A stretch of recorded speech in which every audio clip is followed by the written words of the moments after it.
Bonjour et bienvenue sur Entre Podcast. La dernière fois, on avait parlé de beaucoup de politique et cette fois-ci, comme on avait dit à l'épisode précédent, on va plutôt s'intéresser de la globalisation, toujours avec M. Marc Abélès, toujours avec Anne-Laure et je suis toujours Jonathan. Donc d'abord, peut-être globalisation, j'ai l'impression que c'est un mot qu'on utilise énormément et que peut-être pour beaucoup de gens, ça a toujours un sens différent en fait. Quelle est pour vous là, je sais qu'il ne faudrait pas dire la définition, mais en tout cas, celle qu'on va adopter pour, disons, cet épisode. Ouais. Moi, je pense en gros, hein, la globalisation, c'est d'abord des flux, c'est des problèmes enfin des formes de circulation des humains, des marchandises, des informations, donc qui s'est considérablement intensifié, lié aussi aux nouvelles technologies dont on parlait. Et puis des relations d'interdépendance, ce que Giddens, le sociologue, appelle la compression de l'espace et du temps, et le sentiment donc d'être dans un univers à la fois connecté et à la fois dans des liens très très forts entre, je dirais, des éléments qui ressortent de notre enracinement local, si on peut dire, et puis d'autres dimensions dans lesquelles, de fait, de plus en plus on vit. C'est-à-dire, on rentre chez soi, on prend son ordinateur, on peut aller dans je ne sais quel pays, on perd son emploi, on sait que si ça se trouve, la firme qui nous a enlevé notre emploi, elle est en train d'en créer un autre à Singapour, et on sait qu'on n'a pas beaucoup de moyens de réagir, mais on sait qu'en tout cas, on est pris dans cette espèce de toile ou de situations d'interconnexion, et donc le sentiment d'une expérience assez nouvelle, justement sur le plan anthropologique, c'est-à-dire le sentiment d'être dans une pluralité de référentiels, avec différents repères, ce qui est à la fois enrichissant et ce qui est à la fois complètement angoissant, moi je pense.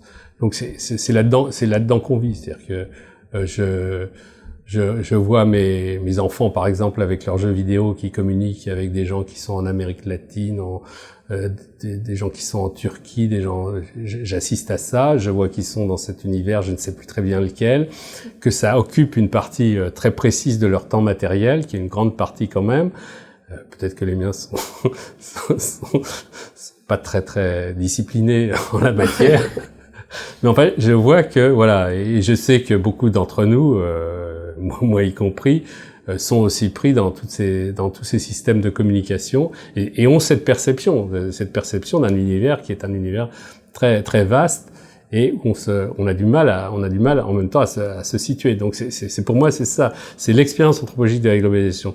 On dit souvent mondialisation. Alors moi je critique l'idée de mondialisation, c'est disons une extension des relations, des interdépendances de relations internationales, enfin c'est toutes ces choses dont on parle, et des interdépendances économiques. Oui, d'accord, mais ça c'est pas nouveau, Braudel l'avait montré, c'est pas ça c'est pas la nouveauté. Et d'ailleurs là-dessus l'anthropologie a pas grand-chose à dire.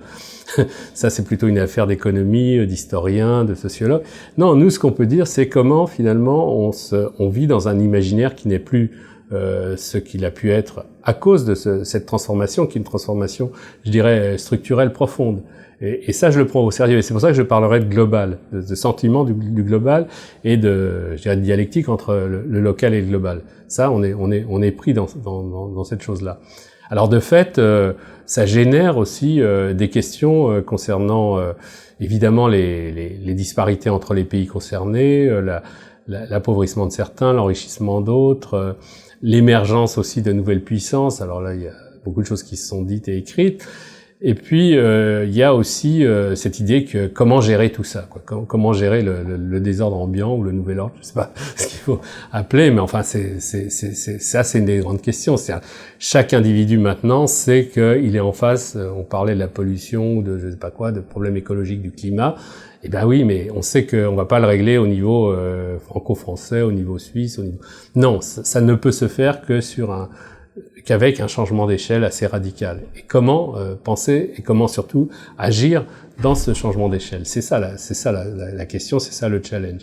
Et c'est là, me semble-t-il, que l'anthropologie apporte quelque chose, parce que d'une part, elle doit avoir, à mon avis, des éléments pour réfléchir donc sur l'élargissement culturel qui n'est pas seulement une forme d'homogénéisation, d'impérialisme culturel, tout ce qu'on a pu dire. C'est beaucoup plus complexe et c'est tout le rapport entre l'unité et la diversité, les formes de résistance aussi, etc. que ça peut induire. Mais elle doit aussi réfléchir sur justement le renouvellement complet des formes politiques au sens large du terme, c'est-à-dire des formes par lesquelles on exerce un pouvoir ou on gère des collectivités qui sont évidemment à l'échelle mondiale, qu'on traite des problèmes à l'échelle mondiale. Et ça, c'est une nouvelle figure de la politique qui est en train de s'ouvrir, qu'on le veuille ou non. Je dis qu'on le veuille ou non parce que ça fait peur, tout le monde a le sentiment qu'il faut se protéger en quelque sorte, il faut éviter d'être mangé par le méchant loup et tout, mais en réalité c'est ça, et c'est un petit peu, si vous voulez, pour un anthropologue qui a eu l'habitude de travailler dans des systèmes complètement différents, justement je parlais des autres cholos, c'est évident qu'on peut très bien envisager, nous, qu'il y ait différentes figures de la politique et qu'on est entré dans autre chose. Ce qui ne signifie pas que l'État-nation, tout ça va disparaître dans l'immédiat. Simplement, ça se complique. Et nous, notre travail, c'est de réfléchir sur cette complexité. Et comment le faire autrement, justement, qu'en travaillant à l'aide aussi d'enquêtes empiriques, de faire cette ethnographie dans des institutions où vous voyez vraiment en travail cette permanente confrontation entre des points de vue culturels, des intérêts qui sont pas les mêmes. Et là, vous voyez très bien sur une question comme la question commerciale, qui est extrêmement technique, qui est pas... Vous allez dans les bureaux de l'ONC, vous allez pas rigoler, vous allez avoir affaire à des experts, mais en même temps, tout d'un coup, émergent certains problèmes. Par exemple, qu'est-ce qu'on fait avec le coton? J'ai un exemple comme ça. Le coton, c'est une richesse énorme pour un certain nombre de sociétés africaines, et en même temps, les Américains veulent vendre leur coton. Et les Américains subventionnent leurs producteurs de coton, et ça, c'est des deals qui se font pour des raisons politiques, des lobbies et tout. Alors, ce subventionnement des exportations de coton par les Américains peut ruiner évidemment les pays africains. C'est un peu comme ça que se posait au moment où le problème. Alors qu'est-ce qu'on fait? Qui va parler? Comment on crée aussi des espaces de dissension? Voilà des choses que j'ai un peu étudiées. Et comment d'autres acteurs rentrent dans le jeu, comme par exemple les pays dits émergents, qui sont maintenant les grandes puissances, comme la Chine, l'Inde, etc., le Brésil. Et tout ça, évidemment, c'est les nouveaux équilibres, c'est le multilatéralisme, on peut le penser en termes de relations internationales, mais ce qui est beaucoup plus intéressant, à mon sens, c'est de réfléchir sur la manière dont ça reformule finalement l'idée d'un espace politique, et la manière dont nous, citoyens, on peut avoir prise ou pas, ou résister éventuellement à des flux qui vont nous étouffer. Enfin bref, ça c'est les questions d'aujourd'hui, et tout ce qui se passe à des niveaux politiques, tout ce qui est plus locaux ou nationaux, est induit, à mon avis, par cet ensemble de problèmes. Et donc c'est ça c'est ça l'intérêt en fait de faire ce travail. C'est vrai que quand j'ai commencé, je vous expliquais, à faire de l'ethnographie, jamais j'aurais pensé que je me trouverais amené à réfléchir sur ce type de situation, mais il faut dire que les questions ne se posaient pas du tout de la même manière.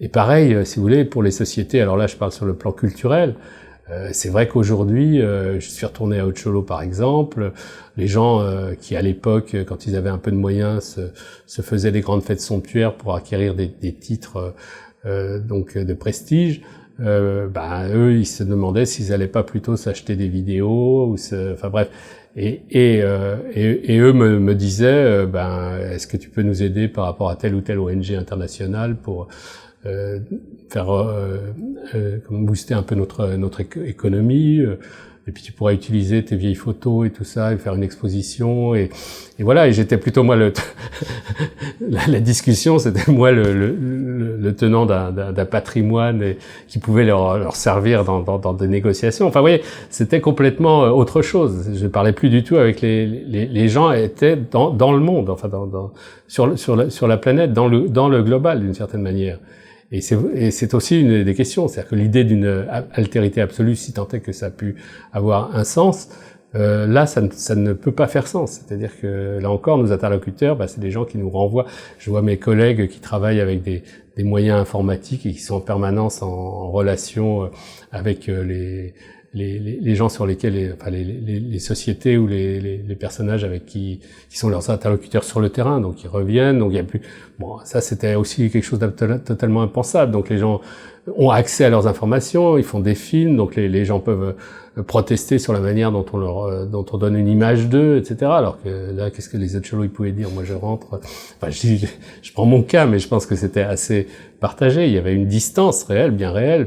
Bon, alors c'est ça et c'est là-dessus qu'on est amené aussi à réfléchir aujourd'hui.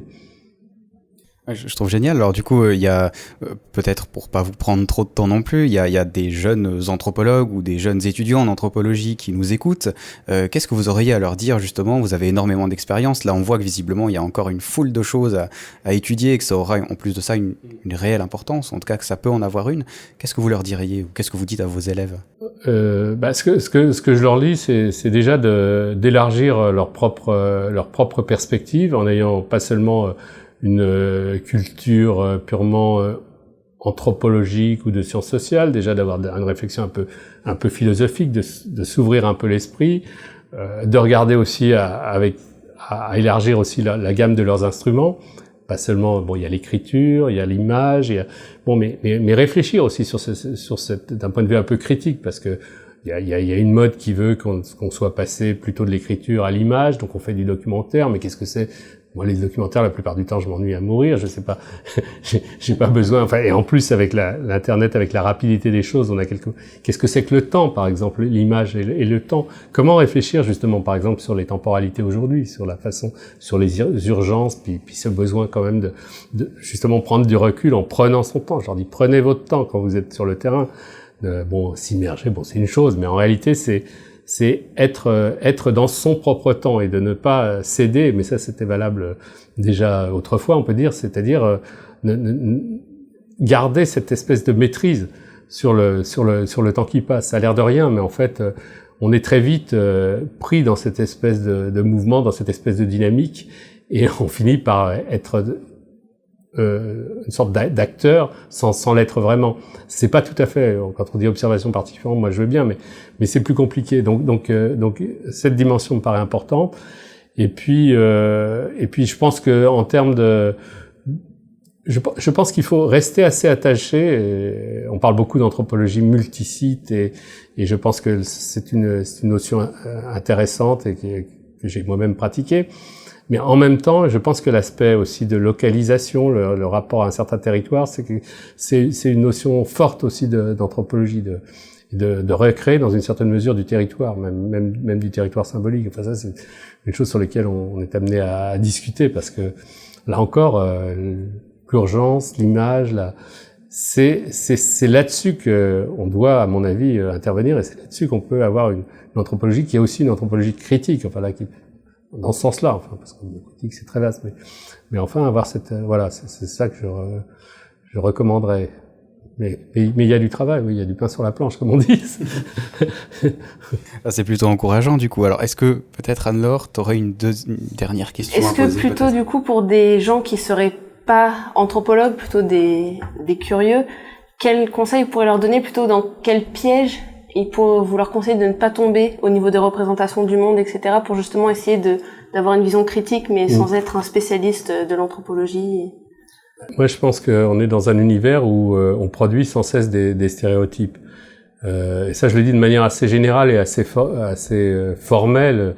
Je prends pas des cas particuliers, mais je pense qu'on vit en permanence dans une demande de stéréotypes. C'est-à-dire que, justement, avec les médias actuels, il faut très rapidement une image, une formule, que ça soit sur telle et telle culture, sur telle et telle façon d'envisager les choses, et à la fois on est étouffé par cette si vous voulez, on a peut-être perdu le préjugé de l'altérité et toutes ces choses-là, mais on est en train de construire aussi des façons de penser qui me semblent parfois un peu décalées par rapport justement à la complexité de la réalité. Alors c'est un peu abstrait ce que je dis, mais enfin on le voit très bien sur le problème des religions aujourd'hui, sur le problème de tous les préjugés qui se sont mis en place et qui amènent à des discours totalement aberrants. de la part de gens qui vont avoir des attitudes extrêmement protectionnistes, extrêmement identitaires, etc., alors qu'eux-mêmes sont en permanence à pratiquer des moyens d'internet et tout qui les projettent sur la planète et sont devenus addicts souvent à ça. Alors vous voyez, c'est des contradictions, mais elles sont... Et je pense qu'une des difficultés, c'est que le fait d'être sur du global n'a pas immédiatement pour effet de rendre obsolètes tous ces stéréotypes. Et c'est là qu'il faut quand même se méfier. C'est là quand même on doit être dans une position de vigilance et même d'intervention. Écoutez, merci, c'était extrêmement instructif. Je pense qu'il va falloir les réécouter pour être sûr de ne rien avoir loupé. Merci d'avoir pris du temps pour nous. Merci aussi à Julie qui a filmé quelques images et qui nous a aidé à la préparation hier soir. Et puis on se dit peut-être à une prochaine pour discuter d'autres sujets. Très bien. Merci beaucoup. Merci à vous.